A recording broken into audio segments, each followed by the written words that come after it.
Hello, everybody. This is Gary and Mike again with Pivotal Advisors, and we are continuing our series that we like to call Real Talk Sales Leadership, which is really about practical things that you can do in today's really changing world to keep your team engaged and motivated and keep the ball going forward.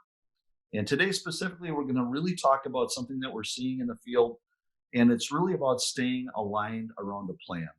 And I frame this up, and Mike, I'll ask you to answer this. When we talk to a lot of different companies today, we see that the owners are really primarily concerned about cash flow. They're looking at, can I get this, CARES Act PPP loan going? They're looking at finance. What money is coming in? What expenses do I need to chop? How am I looking at the world? And that's consuming a lot of them.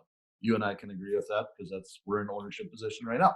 Yep. If I look at the sales leader, they're thinking about things like, how do I keep my team engaged? What do I have them focus on? What's different?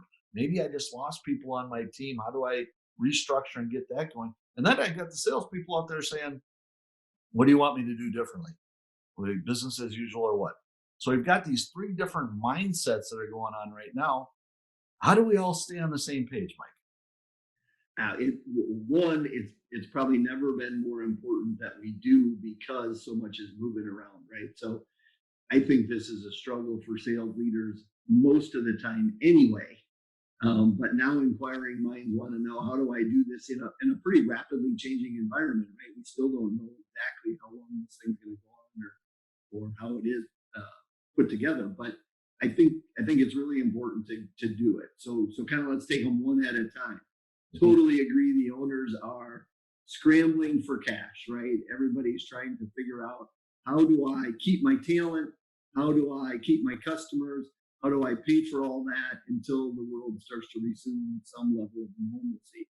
I think the most important thing is to get a rhythm set up, for our clients, we call it your sales operating system. But how do you get that rhythm set up where you are meeting with your owner regularly?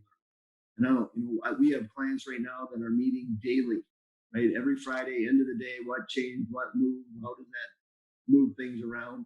We have people that are doing it weekly. I think somewhere in there is pretty good. I think if you're not meeting your boss right now at least once a week, you're probably not meeting enough because things are moving so quickly. So I think one is, and then the second part of that, and maybe I'll ask you, Gary, as you meet with your boss, what are the things you want to bring to that meeting to be prepared for? Yeah, and that's where I wanted to go a little bit because I see some of our clients are in great lockstep. They meet all the time. They're talking about strategy. They're talking about where do we focus on? What are we doing with the team? And that's awesome. That's probably the model of what we want to see. So there's a structure around the budget, the process, what's working, what's not working, which clients are going each way. That's perfect. We'd love to see that. I see other sales leaders are going to their boss, and their boss doesn't know what to do. They're consumed with the financial side of things, and nobody's been in this world before, so they're not sure what to do either. Now that's a problem. And as a really good sales leader, what I guess my advice to you would be, bring them a plan, bring them alternatives. Say, here's what I see going on. This market's going away. This market's pretty good. I think that we could probably go after this market. Here's how I would do this. What do you think, boss?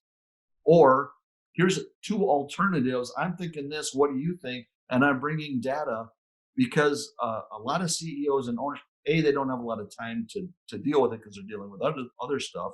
But B, they're a lot better at going, I like that one. Give me some more information on that one, but they can react and make a decision. That's what they're good at versus trying to come up with the plan themselves. So I would say the good sales leaders are the ones that are going to bring data and recommendations and then get approval so they can tell their team how to execute versus sit back and wait and look for direction. What do you think? I really like the recommendations and the options, Gary. I think, the more you can say, here's three choices, which way do you want to go? You're going to get aligned. And it's kind of like, you go work on this, I'll go work on this. Let's regroup on Friday and see what we've learned, right? And I think something like that, it can be more informal than it's been, but do come with information and do come with Are you executing and what are you learning? And don't make it all verbal, right? Have some concrete information that you're bringing together. And if you're going to choose a direction and we all agree, okay, we're going to go chase this market, we're going to direct our people this way, come up with your metrics to know whether it's working or not. And Right. frequent feedback system. So when you come back to the boss, don't say, yeah, I've got them doing this and I think it's working. That's not good. Say, I want to go back to the boss and go, here's what we tried. Here's our activity. Here's our success rate. We're getting more engagements. We closed a couple of deals because that's going to be an indicator. And again, you're giving them information so they can make decisions. Should we continue on this? Should we make another adjustment? Here's what I would recommend. But information and data is your friend right now whenever you're meeting with the boss. And I would recommend you meet with them often. So Gary, let's switch gears a little bit and go the other direction. So, all right, so we got the boss handled. Now, how do we go down and handle the sales team?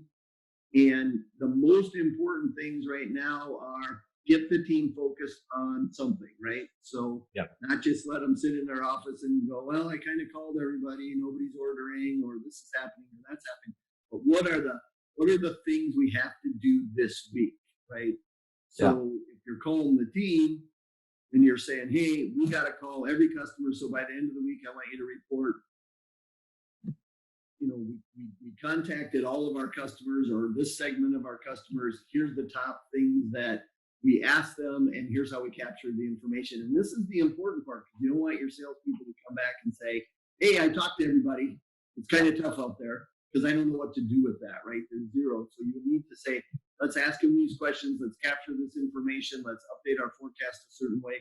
Let's really get down to it. And then let's talk to our customers every week. That's one example. Gary, what are some other things you can ask the team to do?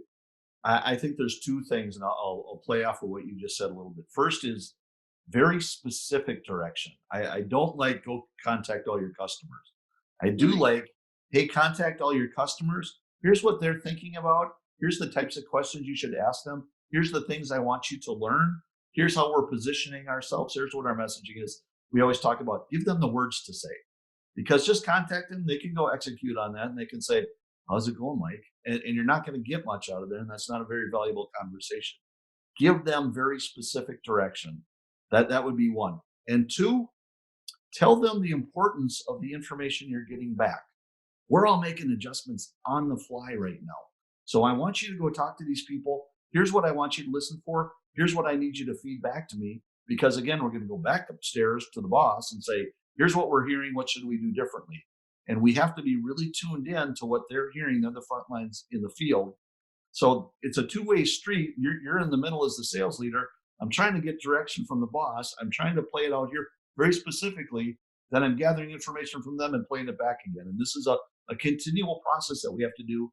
And it's not just a COVID-19 thing. This is a whenever times are tough type of thing.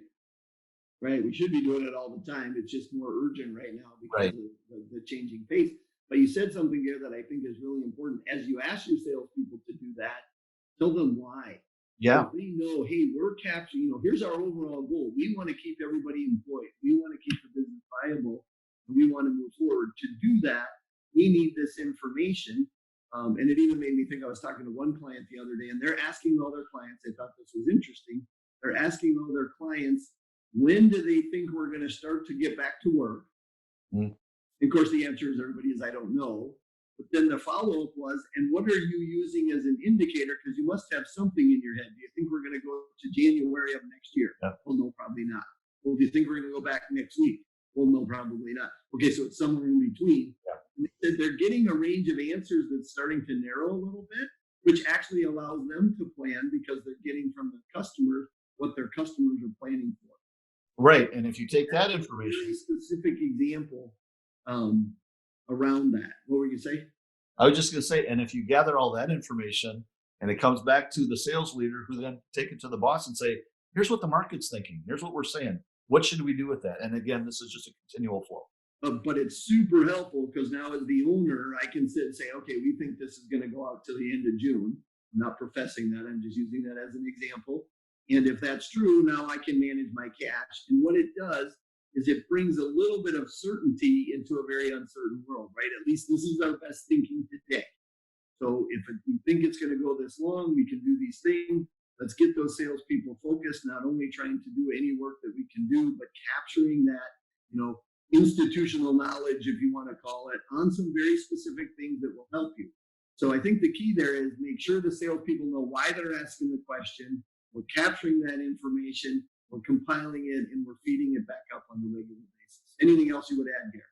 No, I think that's really good. Again, we're trying to bring you practical things that you can do as a sales leader and try these things, apply them.